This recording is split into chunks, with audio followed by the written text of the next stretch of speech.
Hello, dear aspirants, freshers and learners. Welcome to Telugu One. So today I am going to discuss the foreign trade during the post-Mauryan age. మౌర్యానంతర యుగంలో విదేశీ వాణిజ్యం ఎలా సాగింది? The growth and development of the foreign trade in the post-Mauryan era. So ఈ విదేశీ వాణిజ్యం గురించి మనం చర్చించుకోవాల్సిన అవసరం ఎంతైనా ఉంది. ఇందులో ముఖ్యంగా ఏ దేశాలతో విదేశీ వాణిజ్యం సాగింది? China, south east Asian countries, next Iran, Africa and Indo Roman trade, ఇలాంటి పలు దేశాలతో వర్తక వ్యాపారాలు ఊపందుకున్నాయి. మరి మౌర్యానంతర కాలంలో వర్తక వ్యాపారాలు ఊపందుకోవడానికి కారణాలేంటి? What factors made responsible for the growth of trade and commerce in the post-Mauryan era? Number one, the major discovery of monsoons by an Italian sailor, Hippalus. Hippalus అనే ఒక ఇటాలియన్ నావికుడు ఋతుపవనాల్ని కనుగొన్నాడమ్మా. క్రీస్తు శకం 46లో in the year 46 AD Hippalus discovered monsoons, ఋతుపవనాలను కనుగొనడం జరిగింది. ఋతుపవనాలు, ఇంగ్లీష్ మాన్సూన్స్, మౌసం, రైట్. ఈ ఋతుపవనాలు ఎప్పుడైతే కనుగొన్నాడో ఇక వెంటనే వర్తక వ్యాపారం అనేది ఊపందుకుంది. చూడండి, మనం గమనిద్దాం ఇక్కడ చాలా క్లుప్తంగా. ఈ ఋతుపవనాల ఆవిష్కరణ అనేది వర్తక వ్యాపారాలకు ఏ విధంగా దారితీసింది, దోహదపడింది అనే విషయానికి వస్తే ఇక్కడ మనం చాలా జాగ్రత్తగా గమనించాలి. క్రీస్తు పూర్వం 46కు ముందు వర్తక వ్యాపారాలు నత్తనడకలో సాగేవి. రైట్, వర్తక వ్యాపారాల అభివృద్ధి అనేది అంతంత మాత్రమే, నత్తనడక. కానీ క్రీస్తు శకం 46 అనంతరం, 46కు పూర్వం నత్తనడకలో ఉండేది, 46 అనంతరం అనేది ఒక్కసారిగా వేగాన్ని పుంజుకుంది. So the major discovery of monsoons facilitated for the growth of trade and commerce much more. So that was the contribution of Hippalus. Right, క్రీస్తు శకం 46కు పూర్వం ఇక్కడి నుంచి ఐరోపా అంటే యూరప్ అంటున్నాం, యూరప్ ప్రాంతం నుంచి బయలుదేరిన ఈ తెరచాపల ద్వారా బయలుదేరిన ఈ నావికులు మధ్యధరా సముద్రం, Mediterranean sea is located between Europe and Africa, and this is the geographical map of Mediterranean sea which divides Europe from Africa. యూరోప్ని ఆఫ్రికాను వేరు చేస్తున్న మధ్యధరా సముద్రం గుండా ఐరోపా వర్తకులు, నావికులు ఇలా 46 ADకి పూర్వం ఇలా బయలుదేరారు. తెరచాపల ద్వారా బయలుదేరితే ఒక్కసారిగా మధ్యధరా సముద్రం యొక్క మధ్య భాగంలోకి చేరుకునేసరికి వారికి సుదీర్ఘ సమయం పట్టింది. దాదాపు it took 90 days to reach the middle part of the Mediterranean Sea. But suddenly, due to the bad climatic conditions and high speed of winds, they were pushed back to their respective zones, and many of them lost their lives. But later, an Italian sailor, the captain of ship Hippalus, the great hero of Italy, he started the voyage in search of the reason behind the great loss of his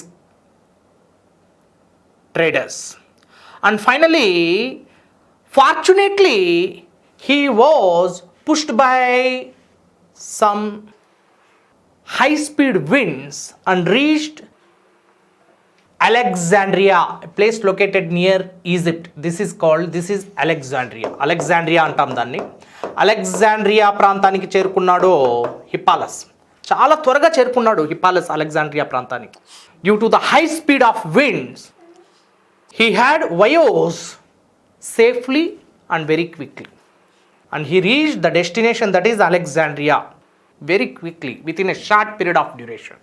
చాలా తక్కువ సమయంలో చేరుకున్నాడు, కేవలం 9 రోజుల్లోనే చేరుకున్నాడు.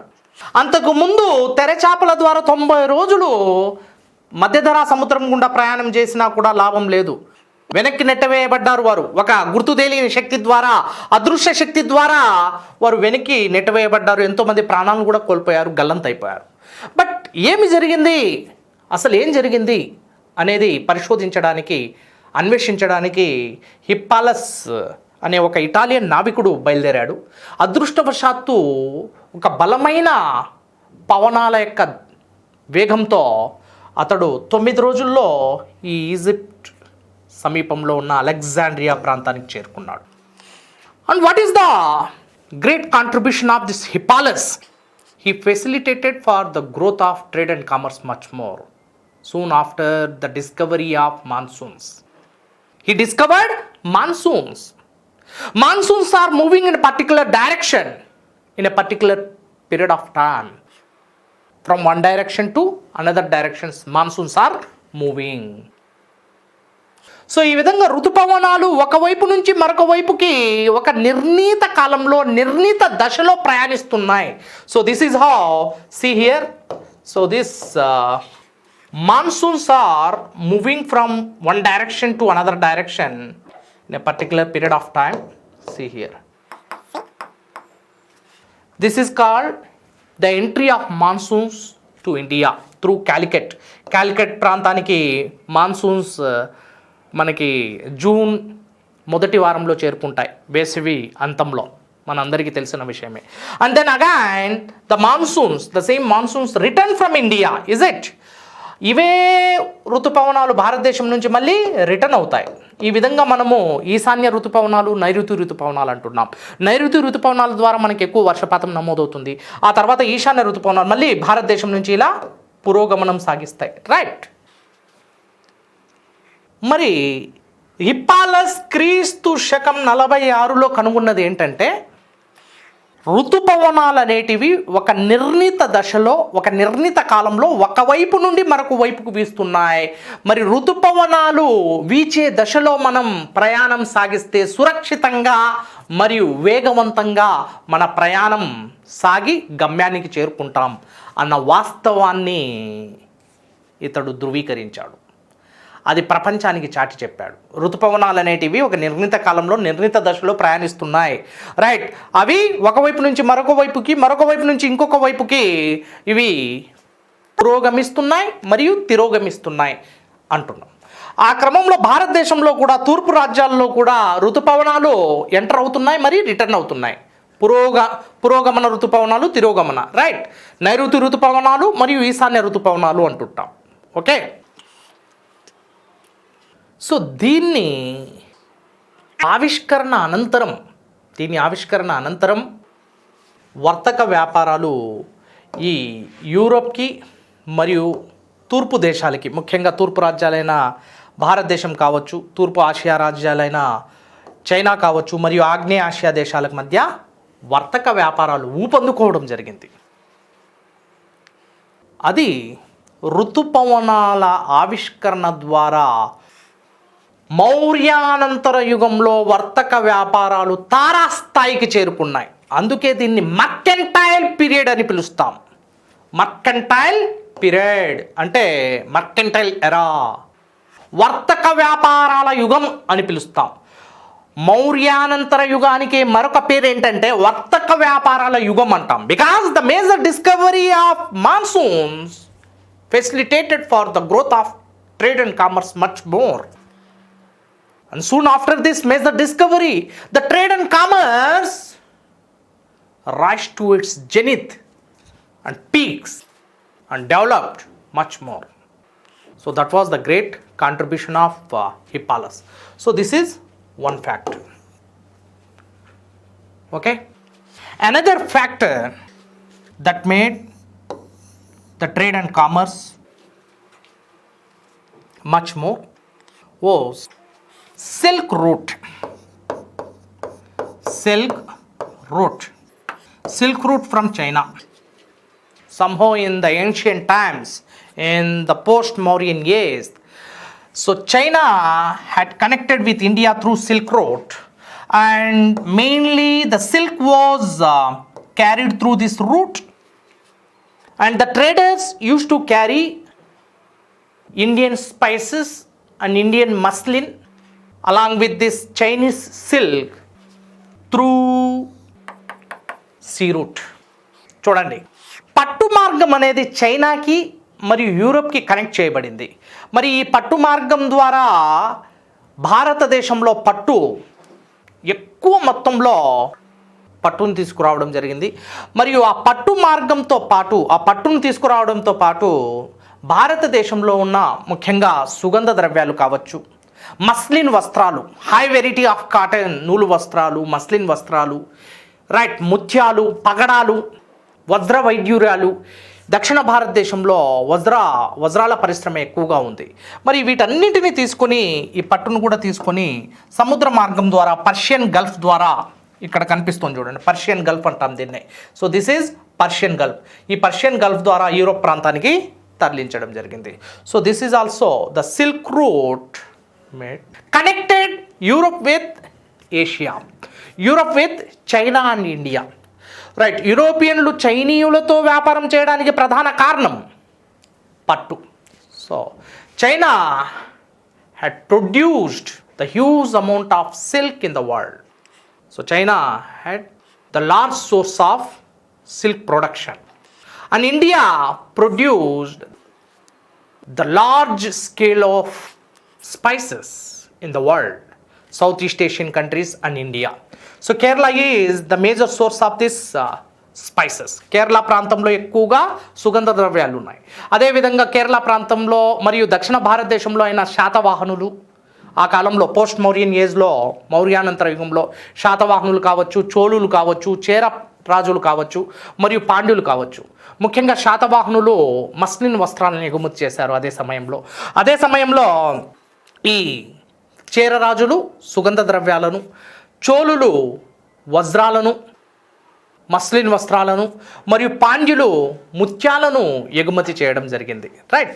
So Madurai was the main city which produced or exported huge amount of pearls during the post Mauryan age. ఈ విధంగా ఇవన్నీ యూరప్ ప్రాంతానికి వెళ్ళాయి. Right. So this two factors made responsible the strengthening of trade and commerce much during the post-Mauryan age. Thus, the age is also known as Mercantile age or Mercantile era. వర్తక వ్యాపారాల యుగం అని పిలుస్తాం మౌర్యానంతర యుగాన్ని. Now మనం గమనించాల్సింది ఏంటంటే వర్తక వ్యాపారాలు ఎలా సాగాయి, రైట్, మరి ఏ ప్రాంతం నుంచి ఏం ఎగుమతి చేయడం జరిగింది అనే దాని గురించి మనం చర్చించుకొని దీనికి సంబంధించిన సోర్సెస్ ఏంటి అనేది మనం చూద్దాం. Right, let us see. First of all, the sources to know about the trade and commerce during the post-Mauryan age or the foreign trade, the growth and the development of foreign trade during the post-Mauryan age. Sources, number 1, Ptolemy's A Guide to Geography. Ptolemy రచించిన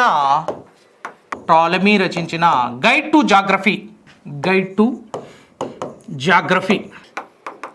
Geography. And next, number 2, Pliny's Natural History. Pliny రచించిన Natural History అనే గ్రంథం, Natural History. This is also one of the important source to know about the trade, foreign trade during the post-Mauryan age. And next, an unknown sailor, అజ్ఞాత నావికుడు, unknown sailor from Alexandria. An anonymous sailor from Alexandria wrote a book, Periplus of Erythraean Sea. Periplus of Erythraean Sea. Periplus of Erythraean Sea. This is also one of the important source.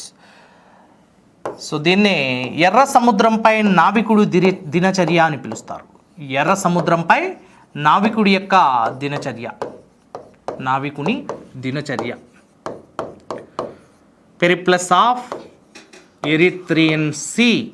So these three are the important sources to know about the growth and the development of foreign trade during the post-Mauryan era. Ptolemy's Guide to Geography. According to Ptolemy's Guide to Geography, China has the large source of silk. China produced large scale of silk and exported to Europe along with the boundaries of India in the lines of the foreign trade. Right, విదేశీ వాణిజ్యంలో అంతర్భాగంగా China అనేది ఎక్కువ మొత్తంలో ఈ సిల్క్ను produce చేసి పట్టును ఉత్పత్తి చేసి యూరప్ ప్రాంతానికి తరలించినట్లు గైడ్ టు జాగ్రఫీ అనే గ్రంథంలో టాలమీ తెలియజేస్తున్నాడు. Next, Pliny's natural history. Pliny, name of the Roman historian, wrote a book, Natural History. This book describes the military power of Mauryas. Apart from this book throw light on the foreign trade during the post-Mauryan years. As per the Pliny's observation, Shatavahanas exported muslin clothes, muslin వస్త్రాలను శాతవాహనులు ఎక్కువ మొత్తంలో ఎగుమతి చేశారు. శాతవాహనులు muslin. అదేవిధంగా నూలు వస్త్రాలను చోళులు ఎక్కువగా ఎగుమతి చేశారు. నూలు వస్త్రాలు మరియు వజ్రాలను చోళులు ఎక్కువగా ఎగుమతి చేస్తున్నట్లు ప్లీనీ తన యొక్క న్యాచురల్ హిస్టరీలో తెలియజేశాడు. అదేవిధంగా వన్ మోర్ థింగ్ హియర్, ముత్యాలకు ప్రసిద్ధి కేంద్రం మధురై అంటూ తెలియజేస్తున్నాడు ఈ ప్లీనీ తన యొక్క న్యాచురల్ హిస్టరీ అనే గ్రంథంలో. పాండ్యులు ముత్యాలను ఎక్కువగా ఎగుమతి చేసినట్లు పేర్కొనడం జరిగింది.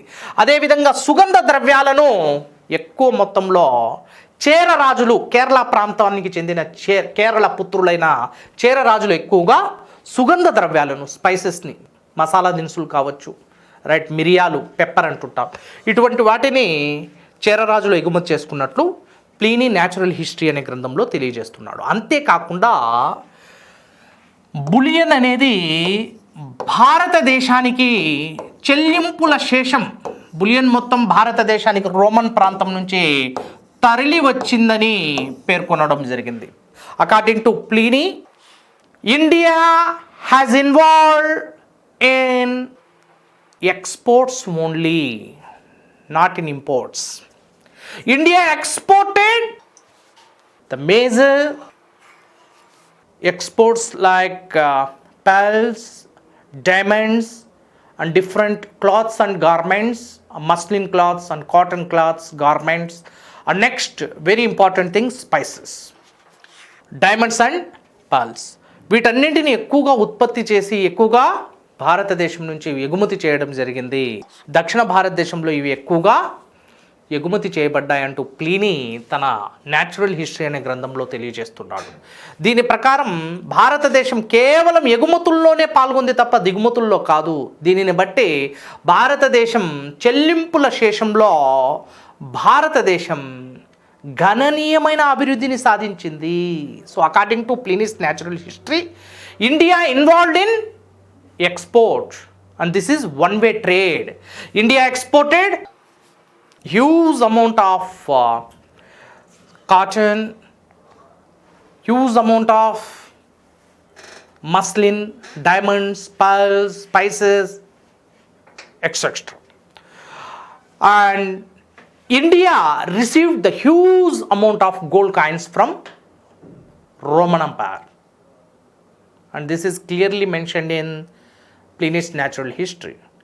And India received huge balance of payments. So balance of payment is conducive for the Indian trade. So మనకు చెల్లింపుల శేషం అంటాం. చెల్లింపుల శేషం అంటే ఏంటంటే మనం చేసే ఎగుమతులు దిగుమతుల కంటే తక్కువగా ఉంటే మనం బ్యాలెన్స్ ఎక్కువగా చెల్లించాలి విదేశాలకు.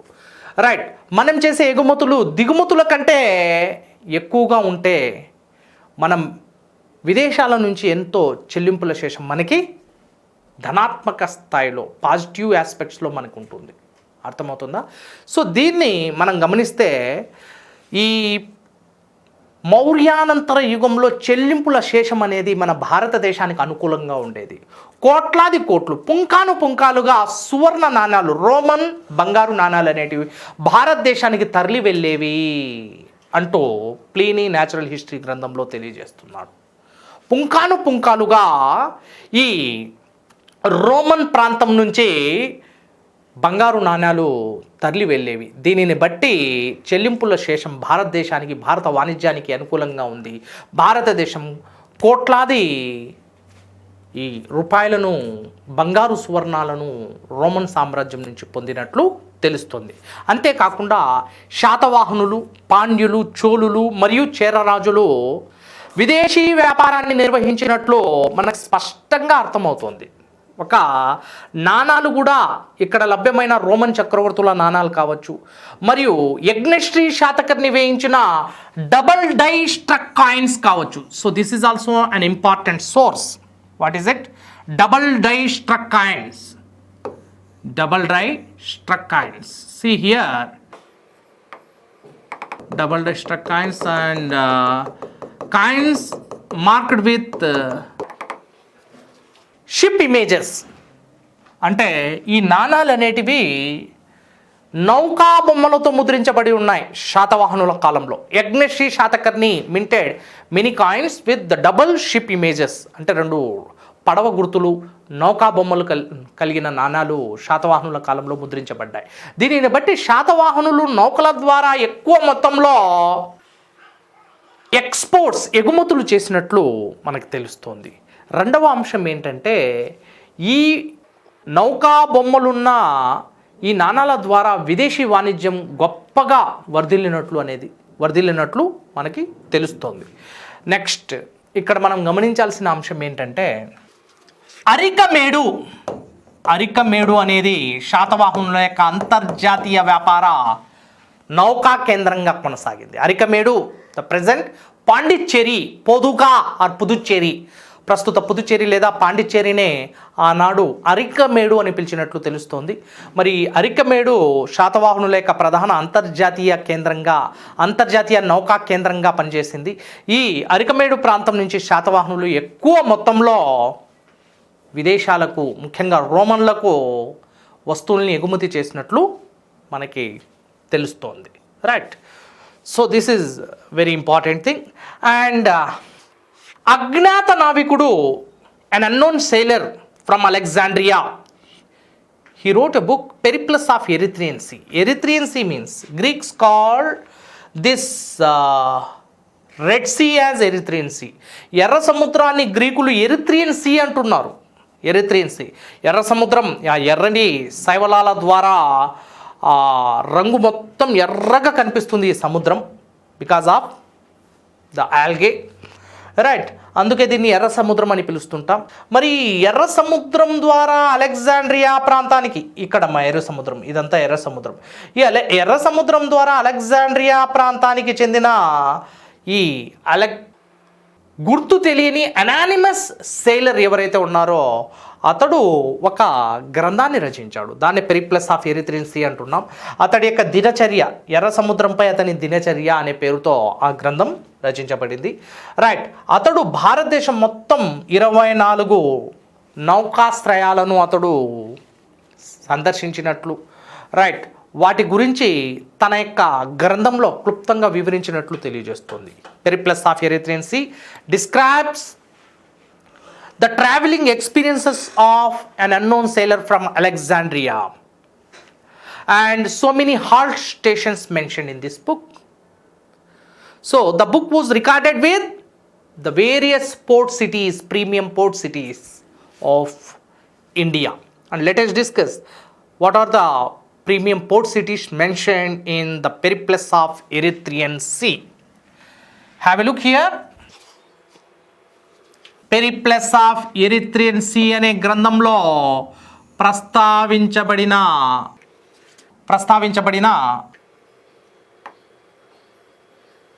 పోర్ట్ సిటీస్ ఏవో మనం చూద్దాం. Have a look here. See first of all from Gujarat Barukachha or modern Broach, this also known as Broach అని పిలుస్తుంటాం. From Gujarat Barukachha from Gujarat. Right. Next Sopara from Maharashtra. And one more port city from Maharashtra Kallina అనే మరొక వాణిజ్య కేంద్రం, నౌకా కేంద్రం. Next Tyndis and Muziris from Kerala. Tyndis is Calicut. టిండిస్నే ప్రస్తుత క్యాలికట్ అంటున్నాం, క్యాలికట్. నెక్స్ట్ ముజిరిస్ అంటే Cochin or Kochi. Next Poduca or Arikamedu is located present Pondicherry or Puducherry. ఈ పాండిచ్చేరి లేదా పుదుచ్చేరినే అరికమేడు అని పిలుస్తారు లేదా పొదుకా అని పిలుస్తారు. Right. And next Masola from Machilipatnam Andhra Pradesh.